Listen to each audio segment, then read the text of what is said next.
Boom, we're back. It is Seeking Wisdom, and I'm here with Leo. Leo is Chief Product Officer at Drift. He is the brains behind the operations and the beauty, and I'm not sure what I am in this operation. I wear hats. Well, my head was made for hats, right? Pretty good. So welcome back, Leo. What are we talking about today? I think we're talking about iteration. This is a veiled one-on-one where you want me to iterate and go faster. Look at this. I'm double branded. I didn't even notice. Look at the shirt. And look at the homemade hat. Now to see both of these things, you have to subscribe to our YouTube. Check this out on YouTube if you're listening on audio only.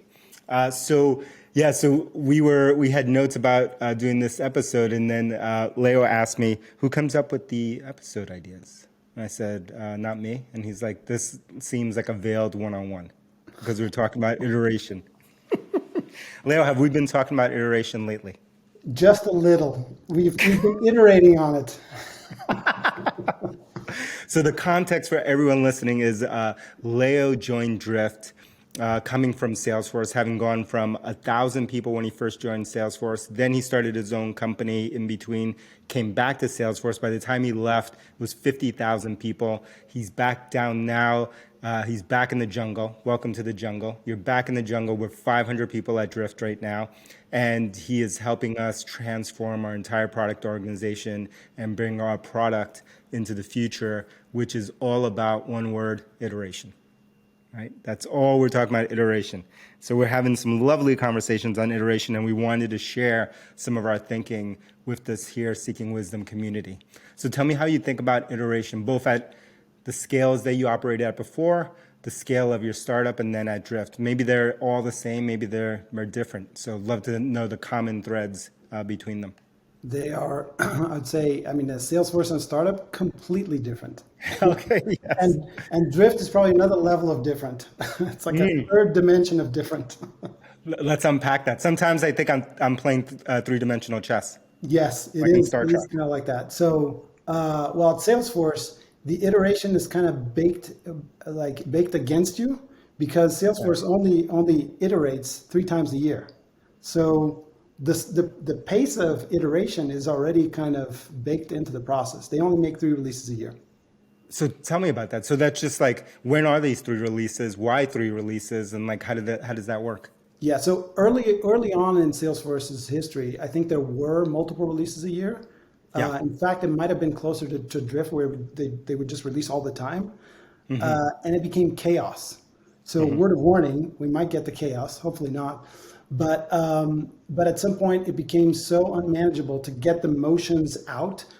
Actually the motions inside Salesforce and then also into the go-to-market so that they could be prepared to talk about things going out to market. That they started to change.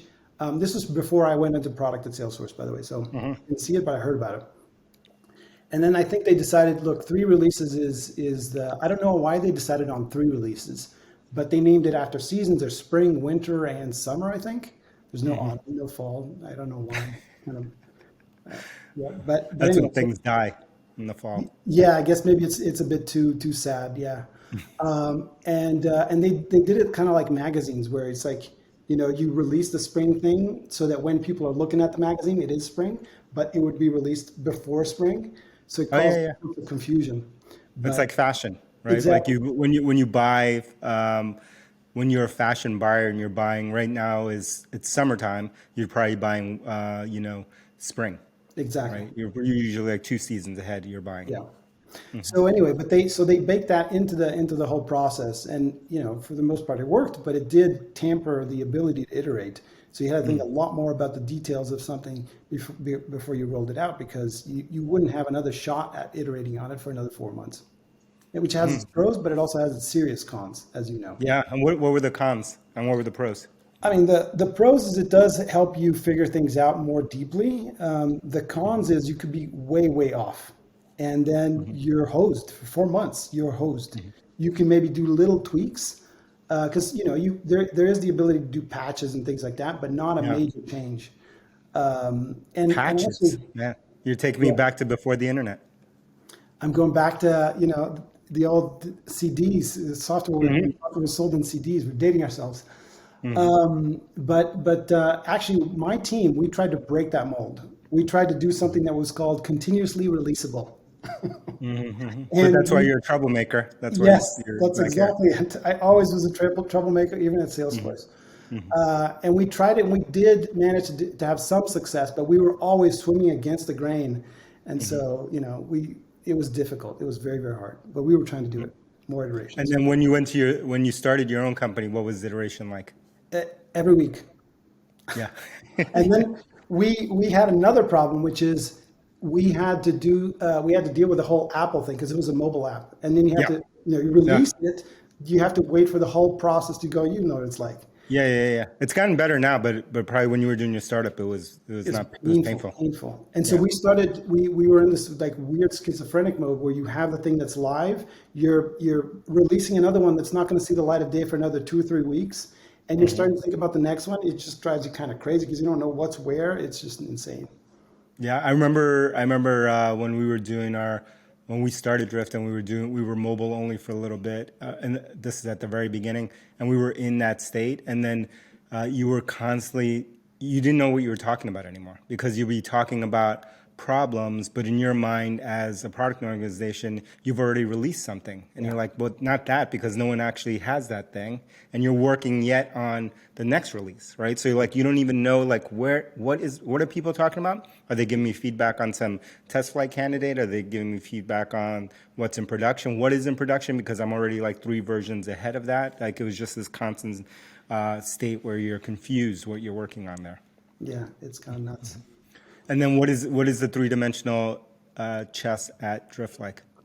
Well, I mean, at Drift, what you have and Elias have instilled in the team is this idea of having very, very small teams that are very, very nimble. And so now you have like a multitude of little things going on at very different speeds and and they're all autonomous. So it is a whole different dimension, which I had never seen before, and it's exciting. It's also unusual for me, a little hectic at times. I'll be honest, but We'll it's have to share exciting. with people. We'll have to do a screenshot that I sent you earlier. We were talking about tabs, and I sent them how many tabs are open in my browser, and that was only one window. I have 3 other windows that look like that, and I have a little heavy memory usage thing coming up right now as we're recording this. So that's kind of like that. That's a visual of what we're talking about here. So that iteration is interesting. I mean, I never operated at the scale that you did at Salesforce, so I've never seen that kind of scale. But we had a similar problem when we were at HubSpot of we were running in the same kind of mode that we are now, like continuously building stuff, even more extreme because we had to build new products. At the same time, we were replacing 100% of an old product that we had existing customers on. So there'd be multiple migrations happening for different parts of the product line. And what we had to do in the end, which I don't know what they do now, but was we had continuous deployments like we do now, and we had to do one thing. We had an even faster iteration happening or number of releases happening every single day. And then what we had to do eventually was 2 things. One, from a marketing and sales standpoint and customer standpoint, there was only one. There was basically like one release a year, Yeah. right? Oh wow. Because that's when it would get announced, and that's when it would get like heavy training and heavy announcement and heavy partner involvement, I should say public partner involvement in our event, which was, called Inbound, sort of like a smaller Dreamforce. That's when it would happen. That's when the majority of the customers in the world would learn about it. But the reality was we would have released that 6 months before, 9 months before that ever happened. It was actually live. Customers were using it. Real customers, not early access customers were using it. It was just like no one was talking about it yet. Again, this is SMB customer base, so like we weren't talking about it. We weren't promoting it. We weren't trying to get people into it en masse, and they were slowly opting into it. And then we added the second thing, which was this ability, and this was for the bigger customers where like they couldn't deal with things changing in the UI, right? And we had partners like we had a partner in Japan, tangent here, who Japan's a whole different way of doing business. Like Oh, where yes. they would train all of their customers on the interface, and they actually would have binders that they would print for Printed. their customers, Printed. printed of every screen, Yep. like this, and everything was every text was translated on the screen. I had no idea until I met this partner, and they were like, "You keep changing everything," and we like printed. I'm like, "You print the screen? What are you doing?"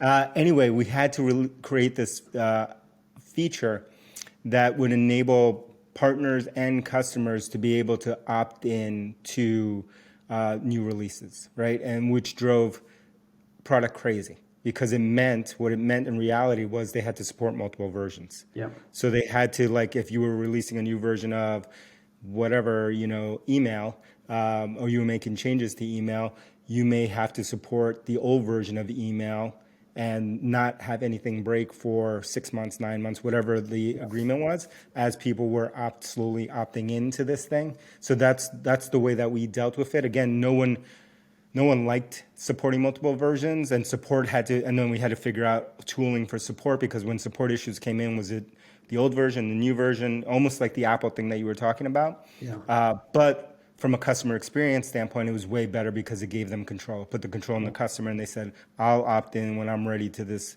new version. And in some cases, we had to have backwards compatibility where they may try it and they may be able to revert back to the old version. Again, Oh, everyone wow. hated this from a build standpoint, but it was important. Yeah, it's well, a couple things you mentioned there. One is, yeah, you thought you'd get rid of the whole on-prem way of developing software. It comes back to bite you. Yeah. That was exactly it. At Salesforce, there was a name for that thing. In fact, it was called DNAENF, a wonderful acronym that stands for Do Not It Auto sounds like a Enable. curse. Yeah, it's Do Not Auto Enable New Features. Oh, okay. And that's And not where you were going when you said DNA, no, no, no, no, when no, it had the slightly F in different. it. No, but it's basically a switch that every org could say anything that you release is held off until I explicitly turn it on. And Yeah. there's plenty of orgs like that, and obviously most of the Japanese customers are like that. In fact, you 100%. mentioned about the Japanese customers. There was some, I think, in fact, this was my second stint at Salesforce. They were talking about moving to Lightning, and some of the customers would say, all right, this is a whole change of the UI. Moving this over is going to cost me $2 million. Like, Yeah. what? Moving over, I have to print the things. I have to release all the, the So they training. did the same thing with the printing? Yeah. Oh, yeah. 100%. Oh my 100%. God. And all the training that goes with it, and all the people that they would have Massive. to hire to train, insane, insane. And you start looking at that, you're like, oh, okay, I get it. That's different. That's the only way I got it. When the partner showed me the binder. He brought the binder from Japan to the event because he wanted to yell at me. He had the binder, and then there was the binder, every screen, every label, and then it was like in-person trainings Yeah. and kickoffs and this, and there was like this whole calendar of things. I was just like, what? What are you Yeah. talking about? And doesn't even count for like change that's happening within the company in terms of their customers, in terms of new employees and all this. But like the training was like mental on what they were doing. I think for enterprise companies, more like non-Japanese ones, Yeah. let's put that aside because that's a whole category of its own. I think it's somewhere in between. I think they do need some stability, but they don't go as far as going to print binders and that kind of stuff anymore. No, no, no, no. That's unusual. But I think like once a year is kind of rough, I think, because enterprise, they do want to onboard new things. We do want to get them to use them. I think, for example, at Drift, I could see us getting to a monthly cadence. Yeah. Whereas, because it also helps with CS and the sales teams and marketing teams. They want to know how to talk to customers about these things, and having things be piecemeal leads to situations where the customer is telling them, "Hey, this thing just popped up on my screen." It's like, "Oops." Yeah. You never want that. No, No. to clarify, we had big releases, whole new products will come online throughout the year, and we could train, and we would train, the salespeople and what have you, but we wouldn't announce it publicly. We wouldn't try to get, 10,000, whatever it was, 15,000, 20,000 customers to use it all of a sudden. We wouldn't try to sell it, go head to head competitively with someone and make a big splash in the market until we did it at this big event, because that was when we would gather whatever it was, 100,000 people or whatever it was, to make Yeah. this splash. Yeah. Because and I thought that part of it worked because one mistake that I've made and I see all the time is tying marketing and product releases, like tying them too tightly, and it's just like it's always a disaster, right? Because Yeah. it's like at the end of the day, if you're tying to like a marketing date, and then that's the forcing function, they want to announce some stuff, then you're always cutting back, and it's always like Yeah. a half version of it, and then it's Yep. you're making a big splash of something that's like the half version, and there's all sorts of bugs and problems and this and that, and this basically it's the exact opposite of what we were talking about in this episode. There's no iteration. What you Yeah. want to do is separate them so that you have a bunch, ideally, of iterations before you make a big splash. Yeah. So You know, it's solid. The thing I've seen also is the other extreme where they're so uncoupled marketing and product that you market something that you never ship. That that's is a called whole different vaporware. ballgame. Yes, yes, I've seen that a few times. That's Oh funny. yeah, yeah. We don't want that. We want the opposite. You want lots of shipping, and then when something is well baked, solid, and has customer testimonials, has case studies, has examples, has been vetted and trained, and everyone's trained, then you make a big splash about it. Yeah, You don't want the training to start then. and that's the strongest marketing as well. It's not the company saying it; is the customer Yeah, saying it. And you absolutely, only get that if it's baked and tested and tried. And yeah. 100%. So how do we think about feedback loops, and how do we tighten our feedback loops at Drift, but in general for anyone listening to this? I think it's getting very, very close to customers. I mean, you have to be friends with the customer. You have to understand their problems better than they do, so that you come in as an advisor. And when you're an advisor, they constantly want to get you feedback, and so that helps you close those loops more tightly. That's how I see it, at least. How do you see it? Where am I going back to the veiled one-on-one? Where am I not closing the feedback loop? This is a coaching session, personal coaching. Yeah. I think the most important thing to drive in the entire company, right? In a company, but especially in our company, and then within the product organization as the heart, is the is the idea of a customer feedback loop, and that customer can be internal or external. Internal should be one of the customer bases that you serve, but like in meaning, in our case, we produce sales and marketing software, so like our sales and marketing team should be customer zero for everything. But like, tightening the customer feedback loop. So how close can you get to the customer? And what you want to avoid in that feedback loop is proxies. Like if you're the one actually building product, in other words, you want to get the people who are actually hands-on keyboard, right? Unlike me, I don't even touch this keyboard, but like hands-on keyboard, actually creating, or hands-on mouse, actually creating the design, the product, the actually coding it.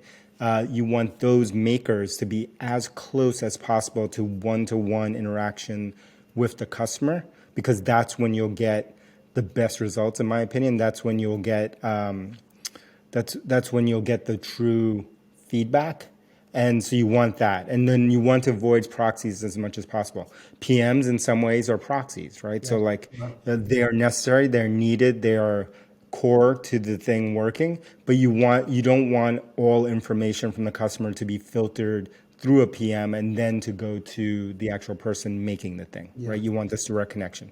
The other thing you don't want is the feedback to go through a proxy to get to the PM. So in that case, like not actually talking to customers, but actually reading feedback or reading emails or listening to calls or whatever. No, you want them to feel the pain and energy, just like when that guy came with the binder, put the Japanese binder in my face.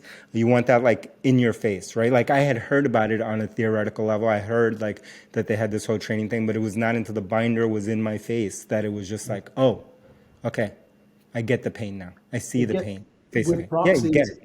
Yeah, with proxies, I think the message gets softened and it gets muddled. You get into a game of telephone. And I'll go one Totally. step further. I think even the person who's giving the feedback sometimes proxies for themselves. Like Yes. it's important to just watch them do it. It's like, oh shoot, why'd you do that? Why'd you click there? That's not what I intended. And you only see that by actually watching the person use it. There's also like numbness that comes from it. It becomes like like a theoretical exercise or something. It's like, oh yeah, I see that bad thing happening in a distance.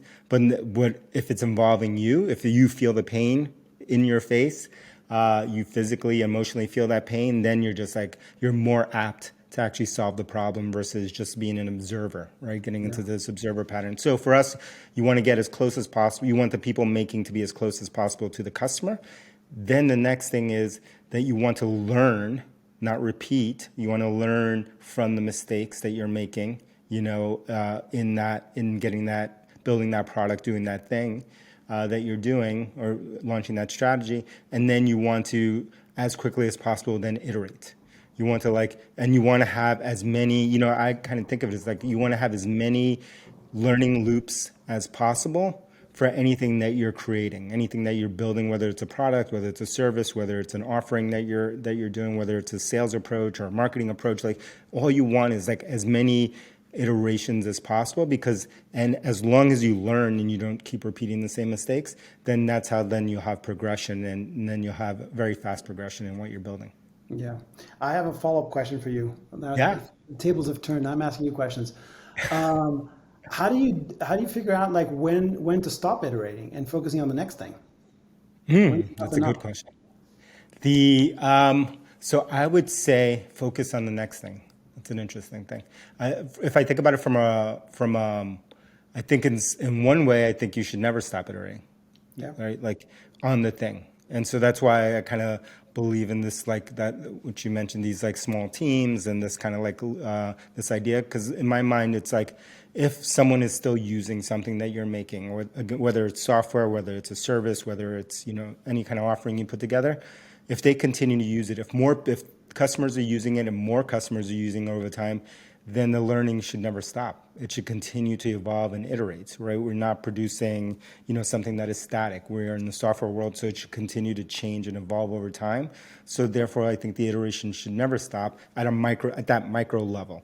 I think the moving on to the next thing might be a company or team or market, imperative. And in that case, as long as you're serving the customers with the old thing, you should spin up and start new teams, ideally, to deal with the new imperative that you have in terms of going on to the next thing. If you were to think about the big transformation, legendary transformation that Netflix did to move from DVDs to online and to now studios, right? That whole thing. When they did that move, even though they moved the bulk of the company to focus on this new thing that was possible, which was online consumption of video, they still had teams and facilities and things set up to continue to serve those customers in the DVD part of the business until that no longer made sense.